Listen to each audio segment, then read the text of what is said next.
ओम शांति। 9 अक्टूबर 2024। आज की मधुर महावाक्य। मीठे बच्चे, विश्व का राज्य बाहुबल से नहीं लिया जा सकता, उसके लिए योग बल चाहिए। यह भी एक लौ है। प्रश्न, शिव बाबा स्वयं ही स्वयं पर कौन सा वंडर खाते हैं? उत्तर, बाबा कहते देखो कैसा वंडर है, मैं तुम्हें पढ़ाता हूँ। यह मैंने किसी से कभी पढ़ा नहीं। मेरा कोई बाप नहीं, मेरा कोई टीचर नहीं, गुरु नहीं।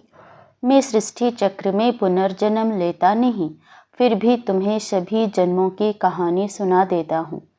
खुद 84 के चक्र में नहीं आता, लेकिन चक्र का ज्ञान बिल्कुल एक्यूरेट देता हूँ। ओम शांति। रूहानी बाप तुम बच्चों को स्वदर्शन चक्रधारी बनाते हैं, अर्थात तुम इस 84 के चक्र को जान जाते हो। आगे नहीं जानते थे, अभी बाप द्वारा तुमने जाना है। 84 जन्मों के चक्र में तुम आते हो जरूर। तुम बच्चों को 84 के चक्र का नॉलेज देता हूँ। मैं स्वदर्शन चक्रधारी हूँ, परंतु प्रैक्टिकल में 84 जन्मों के चक्र में आता नहीं हूँ। तो इससे समझ जाना चाहिए शिव बाप में सारा ज्ञान है। तुम जानते हो हम ब्राह्मण अभी स्वदर्शन चक्रधारी बनते हैं, बाबा नहीं बनते हैं। फिर उनमें अनुभव कहाँ से आया? हमको तो अनुभव प्राप्त होता है। बाबा कहाँ से अनुभव लाते हैं जो तुमको सुनाते हैं? प्रैक्टिकल अनुभव होना चाहिए ना। बाप कहते हैं मुझे ज्ञान का सागर कहते हैं, परंतु मैं तो 84 जन्मों के चक्र में आता नहीं हूँ। फिर मेरे में यह ज्ञान कहाँ से आया? टीचर पढ़ाते हैं तो ज़रूर खुद पढ़ा हुआ है ना। यह शिव बाबा कैसे पढ़ा? इनको कैसे 84 के चक्र का मालूम पड़ा, जबकि खुद 84 जन्मों में नहीं आता है? बाप बीज रूप होने के कारण जानते हैं।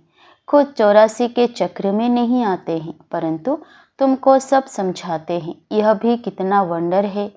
ऐसे भी नहीं बाप कोई शास्त्र आदि पढ़ा हुआ है। कहा जाता है ड्रामा अनुसार उसमें यह नॉलेज नूंधी हुई है जो तुमको सुनाते हैं। तो वंडरफुल टीचर हुआ ना। वंडर खाना चाहिए ना, इसलिए इनको बड़े बड़े नाम दिए हैं, ईश्वर, प्रभु, अंतर्यामी आदि आदि। तुम वंडर खाते हो, ईश्वर में कैसे सारी नॉलेज भरी हुई है, उनमें आई कहाँ से जो तुमको समझाते हैं? उनको तो कोई बाप भी नहीं जिससे जन्म लिया हो व समझा हो। तुम सब भाई भाई हो, वह एक कैसे तुम्हारा बाप है, बीज रूप है। कितनी नॉलेज बेट बच्चों को सुनाते हैं। कहते हैं 84 जन्म मैं नहीं लेता हूँ, तुम लेते हो। तो जरूर प्रश्न उठेगा ना, बाबा आपको कैसे मालूम पड़ा? बाबा कहते हैं बच्चे, अनादि ड्रामा अनुसार मेरे में पहले से यह नॉलेज है जो तुमको पढ़ाता हूँ, इसलिए ही मुझे ऊंचते ऊंच भगवान कहा जाता है। खुद चक्र में नहीं आते, परंतु उनमें सारी सृष्टि के आदि मध्य अंत की नॉलेज है। तो तुम बच्चों को कितनी खुशी होनी चाहिए। उनको 84 के चक्र नॉलेज कहाँ से मिली? तुमको तो मिली बाप से। बाप में ओरिजिनल नॉलेज है। उनको कहा ही जाता है नॉलेजफुल। कोई से पढ़ा भी नहीं है तो भी उनको ओरिजिनल मालूम है, इसलिए नॉलेजफुल कहा जाता है। यह वंडर है ना, इसलिए यह ऊंचते ऊंच पढ़ाई गाई जाती है। बच्चों को वंडर लगता है बाप पर। उनको क्यों नॉलेजफुल कहा जाता है? एक तो यह समझने की बात है, दूसरी फिर क्या बात है? यह चित्र तुम दिखाते हो तो कोई पूछेंगे कि ब्रह्मा में भी अपनी आत्मा होगी, और यह जो नारायण बनते हैं उनमें भी अपनी आत्मा होगी। 2 आत्माएं हैं ना, एक ब्रह्मा एक नारायण की। परंतु विचार करेंगे तो यह कोई 2 आत्माएं नहीं है, आत्मा एक ही है। यह एक सैंपल दिखाया जाता है देवता का। यह ब्रह्मा से विष्णु और अर्थात नारायण बनते हैं। इसको कहा जाता है गुह्य बातें। बाप बहुत गुह्य नॉलेज सुनाते हैं जो और कोई पढ़ा ना सके सिवाय बाप के। तो ब्रह्मा और विष्णु की कोई 2 आत्माएं नहीं है। वैसे ही सरस्वती और लक्ष्मी, इन दोनों की 2 आत्माएं हैं या एक आत्मा एक है, शरीर 2 है। यह सरस्वती ही फिर लक्ष्मी बनती है, इसलिए एक आत्मा गिनी जाएगी। 84 जन्म एक ही आत्मा लेती है। यह बड़ी समझने की बात है। ब्राह्मण सो देवता, देवता सो क्षत्रिय बनते हैं। आत्मा एक शरीर छोड़ दूसरा लेती है। आत्मा एक ही है। एक यह सैंपल दिखाया जाता है कैसे ब्राह्मण सो देवता बनते हैं। हम सो का अर्थ कितना अच्छा है। इनको कहा जाता है गुह्य गुह्य बातें। इसमें भी पहले पहले तो यह समझ चाहिए कि हम एक बाप के बच्चे हैं। सभी आत्माएं असुल परमधाम में रहने वाली हैं। यहाँ पाठ बजाने आई है। यह खेल है। बाप तुमको इस खेल का समाचार बेट सुनाते हैं। बाप तो ओरिजिनली जानते ही हैं। उनको कोई ने सिखलाया नहीं है। इस 84 के चक्र को वही जानते हैं जो इस समय तुमको सुनाते हैं। फिर तुम भूल जाते हो। फिर उनका शास्त्र कैसे बन सकता? बाप तो कोई शास्त्र पढ़ा हुआ नहीं है। फिर कैसे आकर नई नई बातें सुनाते हैं? आधा कल्प है भक्ति मार्ग। यह बात भी शास्त्रों में नहीं है। यह शास्त्र भी ड्रामानुसार भक्ति मार्ग में बने हैं। तुम्हारी बुद्धि में शुरू से लेकर अंत तक इस ड्रामा की कितनी बड़ी नॉलेज है। उनको जरूर मनुष्य तन का आधार लेना पड़े। शिव बाबा इस ब्रह्मा तन में बैठ इस सृष्टि चक्र की नॉलेज सुनाते हैं। मनुष्यों ने तो गपोड़े लगाकर सृष्टि की आयु ही कितनी लंबी कर दी है। नई दुनिया सो फिर पुरानी दुनिया बनती है। नई दुनिया को कहा जाता है स्वर्ग, पुरानी को कहा जाता है नर्क। दुनिया तो एक ही है। नई दुनिया में रहते हैं देवी देवता। वहाँ अपार सुख है। सारी सृष्टि नई होती है। अभी इनको पुराना कहा जाता है। नाम ही है आयरन एज वर्ल्ड। ऐसे ओल्ड दिल्ली और न्यू दिल्ली कहा जाता है।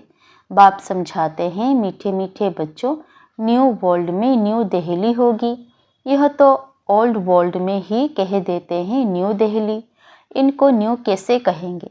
बाप समझाते हैं नई दुनिया में नई दिल्ली होगी। उनमें यह लक्ष्मी नारायण राज्य करेंगे। उसको कहा जाएगा सतयुग। तुम इस सारे भारत में राज्य करेंगे। तुम्हारी गद्दी जमुना किनारे पर होगी। पिछाड़ी में रावण राज्य की गद्दी भी यहाँ ही है। राम राज्य की गद्दी भी यहाँ होगी। नाम दिल्ली नहीं होगा, उसको परिस्तान कहा जाता है। फिर जो जैसा राजा होता है वह अपनी गद्दी का ऐसा नाम रखते हैं। इस समय तुम सब पुरानी दुनिया में हो। नई दुनिया में जाने के लिए तुम पढ़ रहे हो। फिर से मनुष्य से देवता बन रहे हो। पढ़ाने वाला है बाप। तुम जानते हो ऊंचे ते ऊंच बाप ने नीचे आकर राजयोग सिखलाया है। अभी तुम हो संगम पर, जबकि कलयुगी पुरानी दुनिया खत्म होनी है। बाप ने इनका हिसाब भी बताया है। मैं आत्मा हूँ ब्रह्मा तन में। मनुष्यों को तो पता ही नहीं है कि ब्रह्मा कौन सा। सुना है प्रजापिता ब्रह्मा। तुम प्रजा हो ना ब्रह्मा की, इसलिए अपने को बीके कहलाते हो। वास्तव में शिव बाबा के बच्चे शिववंशी हो। जब निराकार आत्माएं हो, फिर साकार में प्रजापिता ब्रह्मा के बच्चे भाई बहन हो और कोई भी संबंध नहीं है। इस समय तुम उस कलयुगी संबंध को भूलते हो क्योंकि उनमें बंधन है। तुम जानते हो नई दुनिया में ब्राह्मणों की चोटी होती है। चोटी ब्राह्मणों की निशानी है। तुम ब्राह्मणों का यह कुल है। वह है कलयुगी ब्राह्मण। ब्राह्मण अक्सर करके पंडे होते हैं। एक धामा खाते हैं, दूसरे ब्राह्मण गीता सुनाते हैं। अभी तुम ब्राह्मण यह गीता सुनाते हो, वह भी गीता सुनाते हैं। तुम भी गीता सुनाते हो। फर्क देखो कितना है। तुम कहते हो कृष्ण को भगवान नहीं कह सकते। कृष्ण को तो देवता कहा जाता है। उनमें देवी गुण हैं। उनको तो इन आँखों से देखा जा सकता है। शिव के मंदिर में देखेंगे, शिव को अपना शरीर है नहीं। वह है परमात्मा अर्थात परमात्मा। ईश्वर, प्रभु, भगवान आदि अक्षर का कोई अर्थ नहीं निकलता। परमात्मा ही सुप्रीम आत्मा है। तुम नाना सुप्रीम हो। फर्क देखो कितना है तुम्हारी आत्मा और उस आत्मा में। तुम आत्माएं भी परमात्मा से सीख रही हो। वह कोई से सीखा नहीं है। यह तो फादर है ना। उस परम पिता परमात्मा को तुम फादर भी कहते, टीचर भी कहते और सद्गुरु भी कहते हो। और कोई भी आत्मा बाप, टीचर, गुरु नहीं बन सकती है। एक ही परमात्मा है, उनको कहा जाता है सुप्रीम। हर एक को पहले फादर चाहिए, फिर टीचर चाहिए, फिर पिछाड़ी में चाहिए गुरु।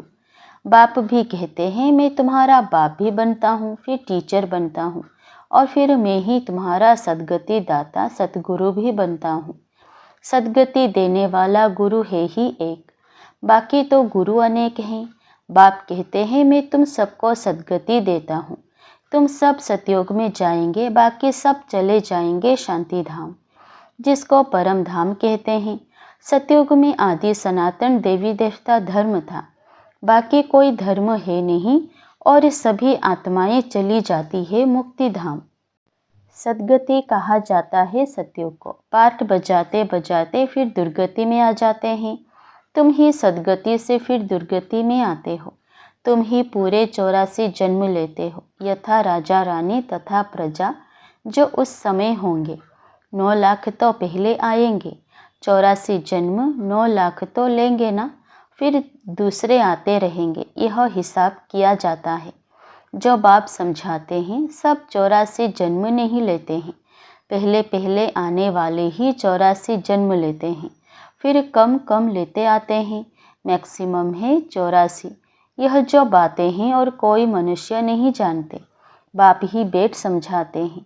गीता में है भगवान वाच, अभी तुम समझ गए हो आदि सनातन देवी देवता धर्म कोई कृष्ण ने नहीं रचा, यह तो बाप ही स्थापन करते हैं। कृष्ण की आत्मा ने 84 जन्मों के अंत में यह ज्ञान सुना है जो पहले नंबर में आया। यह बातें समझने की है, रोज पढ़ना है। तुम स्टूडेंट हो भगवान के। भगवान वाच है ना, मैं तुमको राजाओं का राजा बनाता हूँ। यह है पुरानी दुनिया, नई दुनिया माना सतयुग, अभी है कलयुग। बाप आकर कलयुगी पति से सतयुगी पावन देवता बनाते हैं, इसलिए कलयुगी मनुष्य पुकारते हैं बाबा आकर हमको पावन बनाओ। कलयुगी पति से सतयुगी पावन बनाओ। फर्क देखो कितना है। कलयुग में है अपार दुख। बच्चा जन्मा सुख हुआ, कल मर गया दुखी हो जाएगा। सारी आयु कितना दुख होता है। यह है ही दुख की दुनिया। अभी बाप सुख की दुनिया स्थापन कर रहे हैं। तुमको स्वर्गवासी देवता बनाते हैं। अभी तुम पुरुषोत्तम संगम युग पर हो। उत्तम ते उत्तम पुरुष व नारी बनते हो। तुम आते ही हो यह लक्ष्मी नारायण बनने के लिए। स्टूडेंट टीचर से योग रखते हैं, क्योंकि समझते हैं इन द्वारा हम पढ़कर फलाना बनेंगे। यहाँ तुम योग लगाते हो परमपिता परमात्मा शिव से, जो तुम्हें देवता बनाते हैं। कहते हैं मुझे अपने बाप को याद करो, जिसके तुम शालिग्राम बच्चे हो। अपने को आत्मा समझ बाप को याद करो, वही नॉलेजफुल है। बाप तुम्हें सच्ची गीता सुनाते हैं, परंतु खुद पढ़ा हुआ नहीं है। कहते हैं मैं किसी का बच्चा नहीं, कोई से पढ़ा हुआ नहीं हूँ, मेरा कोई गुरु नहीं। मैं फिर तुम बच्चों का बाप, टीचर, गुरु हूँ। उनको कहा जाता है परम आत्मा। इस सारे सृष्टि के आदि मध्य अंत को जानते हैं। जब तक वो ना सुनावे तब तक तुम आदि मध्य अंत को समझ ना सको। इस चक्र को जानने से तुम चक्रवर्ती राजा बनते हो। तुमको यह बाबा नहीं पढ़ाते हैं, इसमें शिव बाबा प्रवेश कर आत्माओं को पढ़ाते हैं। यह नई बात है ना, यह होती ही है संगम पर। पुरानी दुनिया खत्म हो जाएगी। किसकी दबी रही धूल में किसकी राजा खाए। बच्चों को कहते हैं बहुतों का कल्याण करने लिए, फिर से देवता बनाने के लिए यह पाठशाला म्यूजियम खोलो, जहाँ बहुत आकर सुख का वर्षा पाएंगे। अभी रावण राज्य है ना, राम राज्य में था सुख, रावण राज्य में है दुख, क्योंकि सब विकारी बन गए हैं। वह है ही निर्विकारी दुनिया। बच्चे तो इन लक्ष्मी नारायण आदि को भी है ना, परंतु वहाँ है योग बल। बाप तुमको योग बल सिखलाते हैं। योग बल से तुम विश्व के मालिक बनते हो। बाहुबल से कोई विश्व का मालिक बन ना सके। लो नहीं कहता, तुम बच्चे याद के बल से सारे विश्व की बादशाही ले रहे हो। कितनी ऊंची पढ़ाई है। बाप कहते हैं पहले पहले पवित्रता की प्रतिज्ञा करो, पवित्र बनने से ही फिर तुम पवित्र दुनिया के मालिक बनेंगे। अच्छा, मीठे मीठे सिकिलधे बच्चों प्रति माता पिता बाप दादा का याद प्यार और गुड मॉर्निंग। रूहानी बाप की रूहानी बच्चों को नमस्ते। धारणा के लिए मुख्य सार। पहला, कलयुगी संबंध जो कि इस समय बंधन है, उन्हें भूल स्वयं को संगम योगी ब्राह्मण समझना है। सच्ची गीता सुननी और सुनानी है। दूसरा, पुरानी दुनिया खत्म होनी है, इसलिए अपना सब कुछ सफल करना है। बहुतों के कल्याण के लिए, मनुष्यों को देवता बनाने के लिए यह पाठशाला व म्यूजियम खोलने हैं। वरदान, बाप की आज्ञा समझ मोहब्बत से हर बात को सहन करने वाले सहनशील भव। कई बच्चे कहते हैं कि हम राइट हैं, फिर भी हमें ही सहन करना पड़ता है, मरना पड़ता है। लेकिन यह सहन करना व मरना ही धारणा की सब्जेक्ट में नंबर लेना है, इसलिए सहन करने में घबराओ नहीं। कई बच्चे सहन करते हैं, लेकिन मजबूरी से सहन करना और मोहब्बत में सहन करना, इसमें अंतर है। बातों के कारण सहन नहीं करते हो, लेकिन बाप की आज्ञा है सहनशील बनो, तो आज्ञा समझ मोहब्बत में सहन करना अर्थात स्वयं को परिवर्तन कर लेना, इसकी ही मार्क्स है। स्लोगन, जो सदा खुशी की खुराक खाते हैं वह तंदुरुस्त रहते हैं। जो सदा खुशी की खुराक खाते हैं वह तंदुरुस्त रहते हैं। अच्छा, ओम शांति।